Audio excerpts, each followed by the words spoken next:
Hey, Mama, this your man Beast Boy, and you's listening to the Bob Culture Podcast. All right, ladies and gentlemen, welcome back to a very special episode of the BCP. And right now we are talking to author of 52, Finding Gifts While Sinking in Quicksand, and of course talking to author Orshika Julia. Orshika, thanks for a few minutes. How are you? Oh my gosh, I'm so super fabulous and beyond excited to be here. Thanks, Rob. I appreciate this so much. No, it's an honor. And, you know, obviously we connected through a mutual friend, Marissa Cohen. Got to give her a shout. She's been amazing. I saw some of your personal stories. Now you have your own book. Everything's just been so crazy. There's so much going on. Right now, first and foremost, how are you? Are you healthy? How's 2020 been treating you? How's everything going? You know, honestly, 2020 has been amazing. My introverted self is really appreciating and loving being able to stay home with my family and being able to really focus on how I'm best going to serve the world, or how I am best serving the world. So 2020 has been really good for us. Yeah, that's good to hear. Like I always say, it's all about silver linings, you know, as a creative, you know, getting to do these podcasts. And again, so sorry, I've been moving and setting up the studio. We finally get to do this. I'm excited. That's so awesome. Yeah, but let's get to some shameless promo. Let's talk about the book right out the gate. I do believe it's on Amazon.com. I did pick up my Kindle copy this morning. We'll get those. Awesome, thanks. We'll get those links in a little bit. But obviously, you know, like we always say there, you know a thing or two because you've seen a thing or two. This is not a farmer's insurance commercial, but nope. What kind of motivated you to take some real life experience and put it down into words? Well, that's a great question, Rob. So basically, 52 started out in a totally different way than how it ended up. And the book and I pouted. First, it was supposed to be, because I'm also an energetic healer, so I have the gift of healing people on an energetic level. And so whether you pray or not, my modality of doing that is praying and asking the Holy Spirit for guidance. And that's the only way I'm capable of doing that, with permission from people. So 52 started out with a friend of mine saying, hey, you should write some stories about how you've energetically helped people heal. And I started writing the book, and God tapped me on the shoulder and said, no, that's not what you're doing. And I was like, but I've written the outline and I've started writing the stories, and yes, that's what I'm doing. And he said, no, that's not what you're doing. So I pouted like a 3-year-old for about 3 weeks, got in a fight with my manuscript, put it down. I mean, not like a physical fight, but I got in a fight with my manuscript and put it down. And then in January, it was like, okay, it's time to really write the book you're meant to write. And that book, 52, is what it is a compilation of 52 various stories of my life where God has shown up through the good, the bad, and the ugly. Whether I wanted him or her there or not, she is always there. She is always omnipresent. And it doesn't matter if you think of God as in God or the universe or whatever. The point of it all is that there is an omnipotent being who will help carry you through. It's just whether or not you believe that's a reality in your life. So. Yeah, absolutely. I mean, you know, I'm very public about like my beliefs and stuff like that. I definitely have had some intervention in my life where certain conversations had to go a certain way, or my car wouldn't start, and I walked in on some things that I probably wasn't supposed to walk in on, but it threw my life in a whirlwind, and I'm being as generous as I can in this conversation, but been very public about this. And yeah, man, things happen for a reason, like 100%, no doubt in my mind. I was meant to see certain things with my own eyes to make sure it was true and believe it. And I'm sure those are some similar experiences that you've had where there's been, you know, some sort of divine intervention or things that you're like, sure, this is my path, you know, stuff like that. Sure. Yeah, and that's the cool thing. As I was writing the book, once I finally realized that my higher calling was what it was, and I started writing the book, it was actually pretty easy, even the hard stuff. So there's domestic abuse in there, there's there's an entire chapter about that crap. Yeah. But it was, even that was quote unquote easy to write about because I knew that I was doing it to help people heal. It wasn't about me. It hasn't been about me. That's why when the publisher said, hey, we recommend a pen name so that you can't be sued for slander, I pouted about that for about 5 minutes. My friend Marissa happened to be here shortly, in that that time frame. And I literally was like fetal position on the couch for 5 minutes, and then it was another one of those moments where it was like, it's not about you. It's about helping people heal through the stuff in life, right? Yeah. And so I got over myself. I put my ego down and said, okay, we'll do a pen name.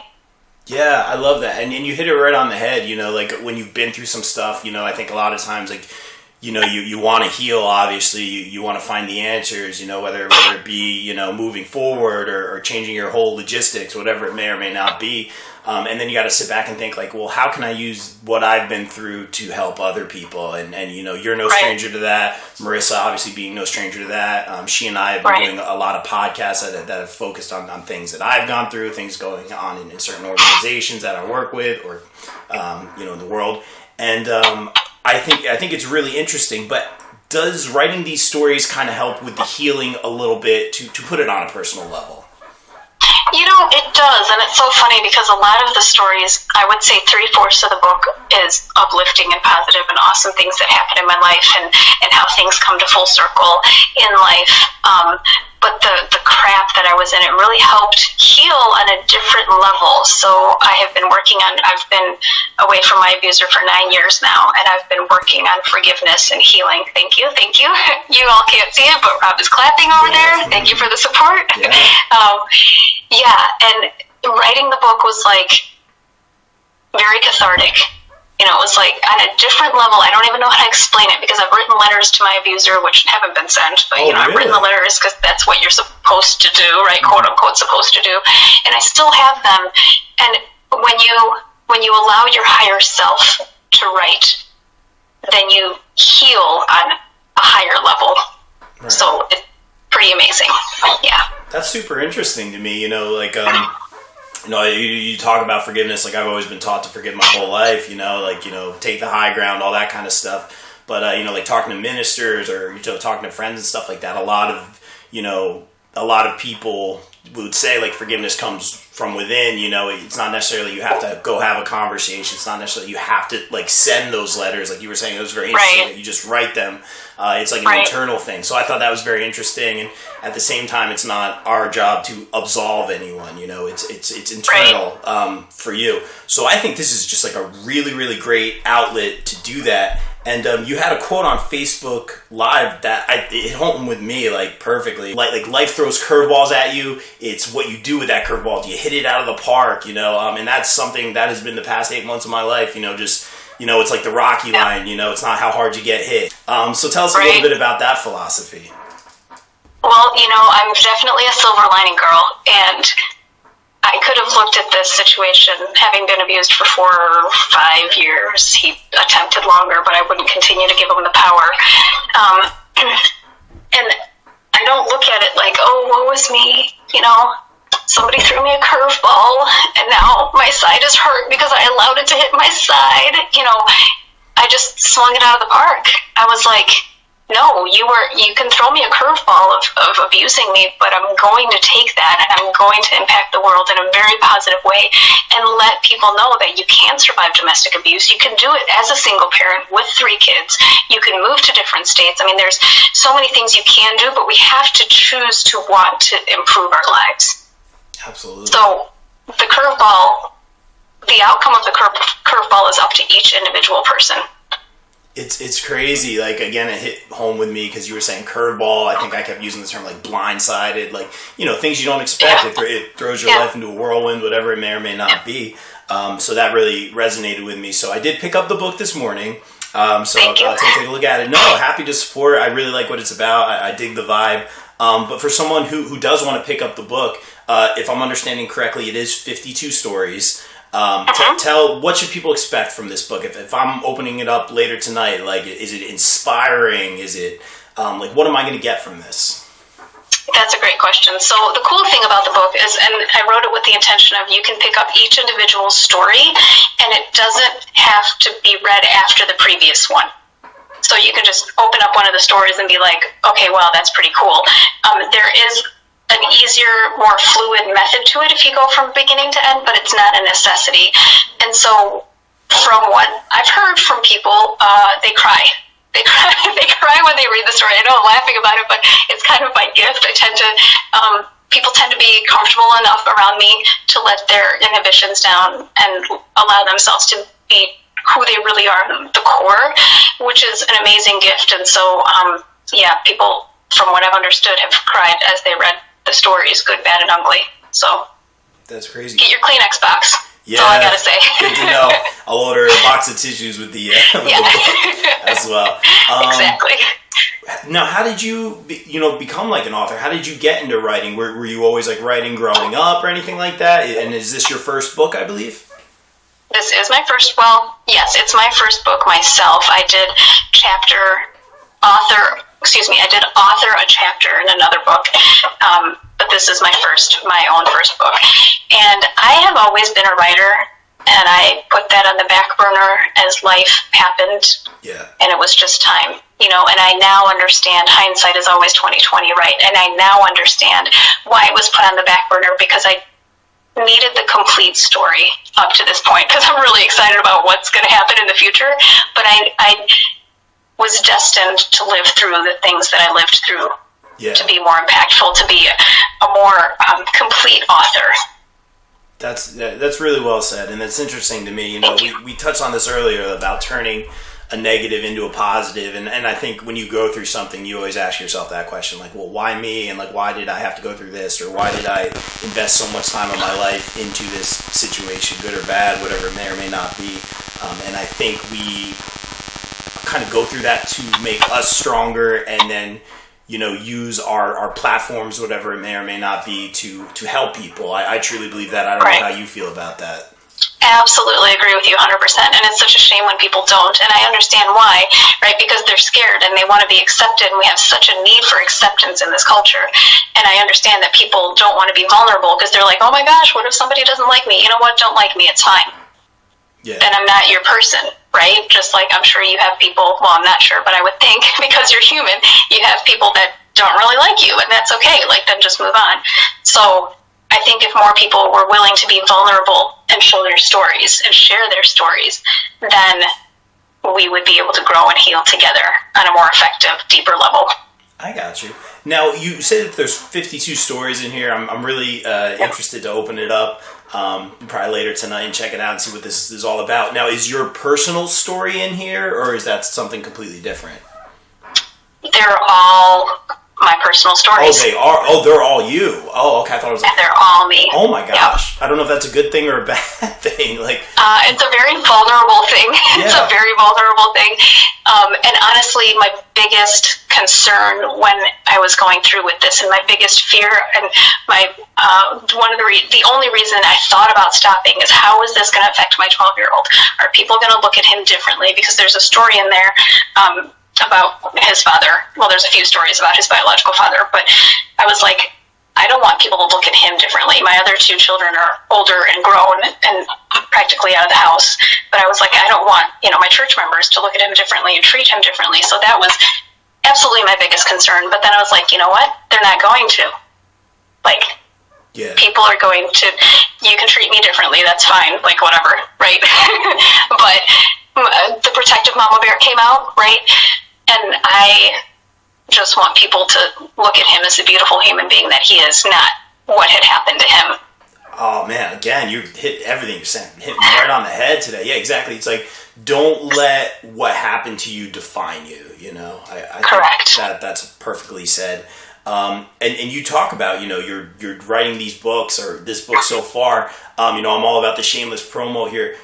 Is there anything else in the works? What has the response been to this one? Anything else going on right now?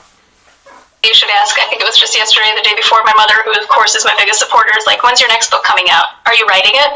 And I'm like, of course I'm writing it. So that one is, hold on, let me find it for you. It's called From Surviving to Thriving, A Parent's Guide to Living Your Best Life After Leaving Your Abuser. Wow, that's amazing. So, yeah, and I'm also working on a course. Actually, the course is complete. It'll launch in mid-October. Yep, mid-October. I don't have a specific date yet, but I have a course for single parents who have survived domestic abuse. Wow. Yeah, just to get coached through that. Last year, about this time of year, I started a program with Jack Canfield. Are you familiar with him? Is it who I think he is? Who's he work with? He's the chicken soup for Yeah, the soul that's guy. what I thought. Yep, okay. Yeah, like the sweet grandpa dude man. Yeah, Yep. he's amazing. Anyway, I was certified through his Success Principles program to teach the Success Principles. So I've taken that knowledge and my personal life and have created this course from the utmost essence of who I am. And I'm super excited about October coming and just changing lives, one parent at a time. I'm just so stoked. So stoked. Yeah, that's amazing. And that's what it's all about. It really is. Yeah. You talk about, it being very personal, being very vulnerable. I totally get, towing that line, putting yourself out there. I think, it heals a little bit, but more importantly, you're helping other people. What was that response like initially when people started picking up the book or reading it? Did anyone reach out to you or have any feedback besides mom? Oh, yeah, of course. Actually, yes, mom's friends, they, I know, I keep hitting on mom, right? We blame mom for everything. Yeah. But mom's friends were like, wow, this is impactful. And actually, my lifelong best friend, she called me one day and she's like, so I have your book, and she's not a reader. This was the best thing ever. She's like, I have your book, and I'm like, okay. She goes, and I read a quarter of it. And I'm like, whoa, you read a quarter of my book? And she's like, it's amazing. I was like, cool. And she's read the good stuff, and she actually since then has finished the book. And it's kind of entertaining, really, because she lived 3/4 of that with me, because I've known her since I was 15. So the fact that she's able to be like, yeah, this is what happened. This is real. This is her life, and get that support and to tell me that I did a really good job basically summarizing the past 40 some odd years of my life. That was pretty cool. Do you feel like that you went through all everything that you've been through? I mean, and again, 52 stories, like Marissa always says, like, speak your truth. I'm not asking you to do all that here, but Sure. what are maybe some topics that you touch on without maybe going into specifics, and people obviously want to get the book and check it out for real. Sure. So topics from meeting a child, my best long life friend, and I've, meeting other friends at summer camp, and her son and my son are now going to summer camp together 33 years later. And there's a story about a teacher in there that I used to work with, and she sodomized her band students with band instruments. Oh my gosh. And yeah, I mean, just life happened. Being addicted to alcohol because it was a coping mechanism to deal with my abuser, the rape that happened to me, the molestation that happened to my son. So, it's pretty deep and in depth. I don't sugarcoat things. I don't delve into details. Like, people don't need to know what color panties I had on when I got raped. That's not important. But it definitely gives enough detail that you understand what's going on, and just the verbal and emotional abuse that I endured. Yeah. Absolutely, and I imagine, and that's crazy. Like I said, when you said 52, I was like, oh man, like I thought it was like combined from other people. Like this is all real life. Like that is a journey. That is an experience. I would also assume that it's not, we talk about silver linings, we talk about the healing. I would imagine you kind of talk about like where there is some sort of intervention, there is some sort of healing going on. Like, do these things all kind of resolve themselves, or is this something you still have to deal with every day? Yeah, definitely don't have to deal with it every day. And the forgiveness really, it's not to forgive the abuser or to forgive the teacher. It's to forgive myself, right? That I allowed those things. That's one of the things. Let me finish that thought. That I allowed those things to happen in my life. One of the things that Jack teaches in the Success Principles is to take full ownership and responsibility for your life. And I fully see where the red flags were, and I fully ignored them. So it's forgiveness of self. I don't know if that answered the question. I think I went off. Off on you there. No, that's perfect. Like, again, it's really interesting, and again, like, we hit on it, but I that like really resonates with me. It's not like about absolving someone or anything like that. It's like forgiving within yourself, and I think that helps. As Marissa, again, talk to Marissa all the time. A lot of Marissa shouts, but we love her. But it's about releasing any sort of like power or hold that person may have over you, and that's what it's all about. So this is very interesting stuff. You already got me hyped on the book. You got me hyped on the stories. Thanks. Let's tell everyone where they can find the book. I think I saw on Amazon. Like, I picked up a Kindle copy. I think there's a hardcover and all that. Tell everyone where they can get the book. You can get it at Westbow Press, and you can get it at Barnes & Noble, and you can get it at Amazon. And you have links that we can add to the podcast, and I'll give you the links. I will get those links to you. I saw that the Kindle one came out. I don't even know when, because I've just been busy with moving forward. It was kind of like, okay, book is done, and now we move forward. But I saw that the Kindle one came out, I guess last week. I noticed that and was super stoked, because I'm like, good, because there are people who prefer, the e-version of books versus the paper version. So I think that's pretty cool. I'm stoked. Yep. That's awesome. It's everywhere. And do you have any social media or anything, like, or anyone can follow you? Like, obviously I've been watching the Facebook Lives and stuff like that. All about the shameless promo. Where can people follow you on social media or anything like that? So, it's Orshika Julia wherever you go. Orshika Julia. So on Facebook it's Orshika Julia. On Instagram it's Orshika.Julia. And on LinkedIn I'm there too. Not as active there. I'm going to pick that up a little bit more. We see where we can improve. LinkedIn is definitely a place to improve for me. But Orshika Julia, wherever you want to go, I'm there. Awesome. And Orshika, I do want to be respectful of your time, and I very much appreciate you coming on and talking about this book. It's very interesting to me. I'm excited to crack it open. Before we get out of here, anything that you want to say to the readers, anything you want to say to anyone who may be in a bad situation right now? 2020 has not been kind. Maybe someone who's stuck maybe with an abuser or in a bad situation, just anything you want to say to anyone listening right now. Sure, absolutely. So first and foremost about the book, it's really important that people understand that there's a difference between God and religion, right? And there's a difference between faith and religion. So there are Bible verses in there. If you don't want to read them, it's totally fine. That's your prerogative, and I fully respect that. But I ask you to give the stories an opportunity to help you heal and change. And that's about the book. As far as people who are in the crappy situations, you can get out. You don't have to be with your abuser. It's hard as hell. It really is. Like, I took my 3 kids, my dog, my cat, and my lizard, and we piled everything into a U-Haul and we left. But be smart before you do the leaving. In other words, like, don't take stuff out of the house that he's going to realize that there's something up, because then your abuser will watch you even more and won't let you go anywhere. So as you're planning your escape route, make sure you're vigilant and smart about it, and you have trusted friends who can help you, because I did have those, and lean into the community. And if you're alone, then walk out in the middle of the night. There are good people in this world that will help you through it, but just be vigilant and be smart about it. And if you are being raped at home, go tell the police before you leave. Say, you know what, I'm planning on leaving, or go to the police station first and foremost. They're there to support you and to help you through it. But just do yourself a favor and don't pack in front of your abuser, because your life is going to be way worse. And you can get out. You absolutely can get out.